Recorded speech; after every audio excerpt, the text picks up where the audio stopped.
So in this video, we are going to continue where we have left off.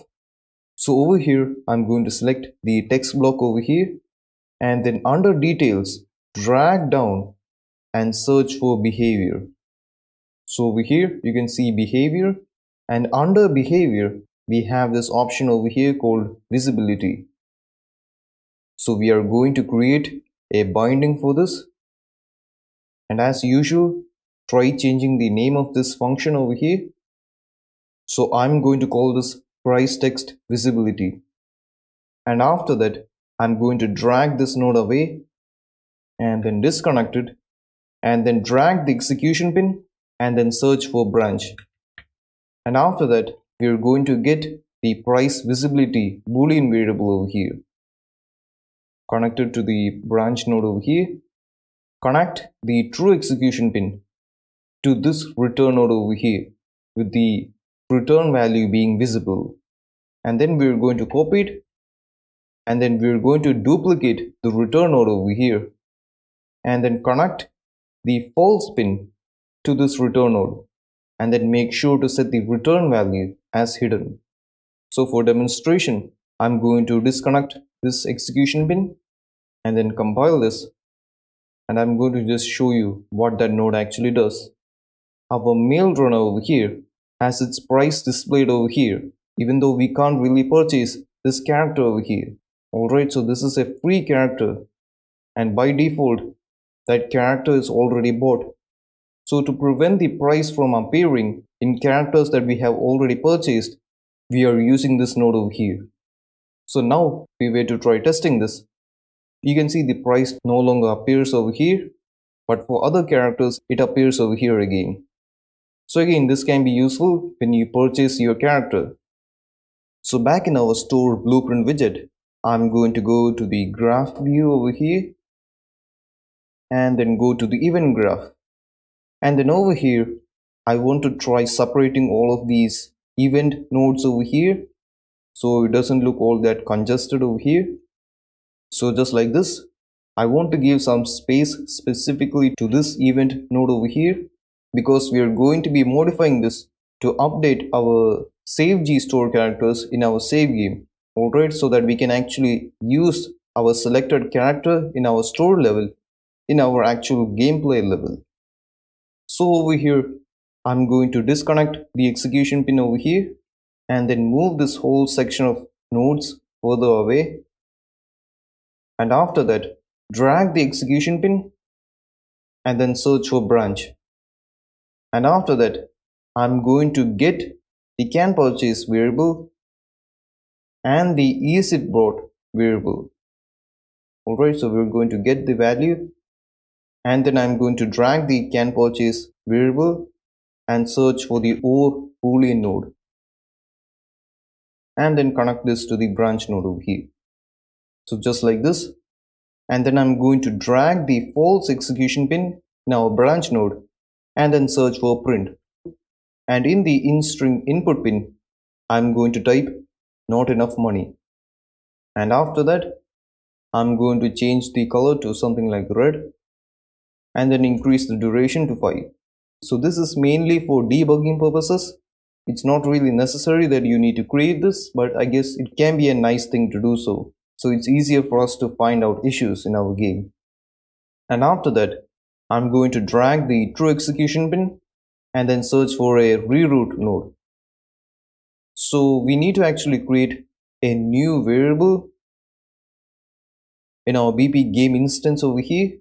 So open this up, and then over here we need to create a new variable. So click over here and then type GI character array index, and then again make sure to change the variable type to integer, and by default the GI character index should be 0 over here. So coming back over here, drag the execution pin in the reroute node and then search for cast to BP game instance. And after that, we are going to right click over here and then search for get game instance.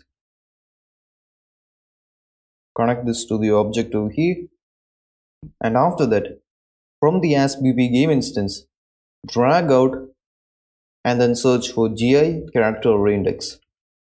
So we are going to set it and then connect the true execution pin to the set value over here. And after that, drag the ASPP camera over here. We're going to get it, and then we're going to get the character array index inside the BP camera. So type character array index and then connect it to the set GI character array index over here. Once again, drag this nodes away. I guess you can just delete this off. And after this, drag this execution pin and then search for sequence.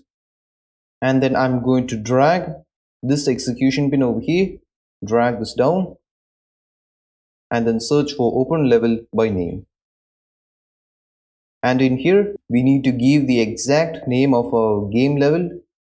So once again, go to our content drawer and then copy this name and then paste it over here. And after that, drag the execution pin and then search for remove from parent.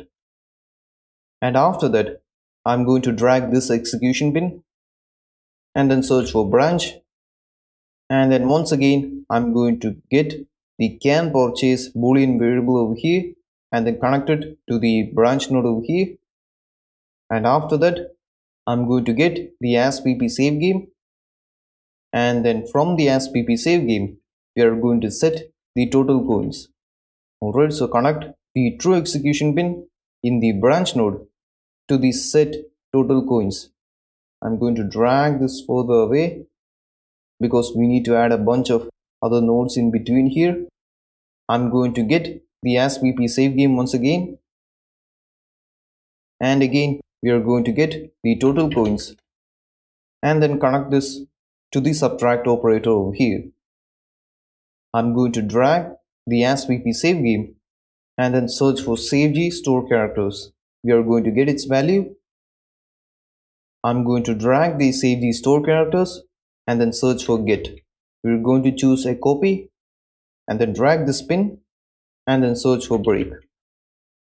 Once again, drag this node further away and then drag this node over here, further over here, and connect the price to the subtract operator over here. And then connect the output of the subtract operator to the set total coins over here. And then I'm going to drag the ASPP camera. We're going to get its value, and we're also going to get the character array index inside it. Connect its value to the get array over here. So just like this. So after that, I'm going to drag the output pin in the SaveG store characters and then search for get. And this time you're going to get a reference of the get. I'm going to drag the output pin of the character array index and then connect it to the get node over here. And after that, I'm going to drag the output pin of the get node and then search for set members in store character struct. Connect the execution pin like this. Select this node over here and then under details over here, click on the default category over here, and then we're going to choose the eSpot pin over here, and I'm going to choose true over here. Alright, so make sure to do this. So in here we are trying to modify a variable in store character struct and save it back to our save game store character struct in our save game. From the variable section over here, we're going to get it, and then we're going to search for set SaveG store characters.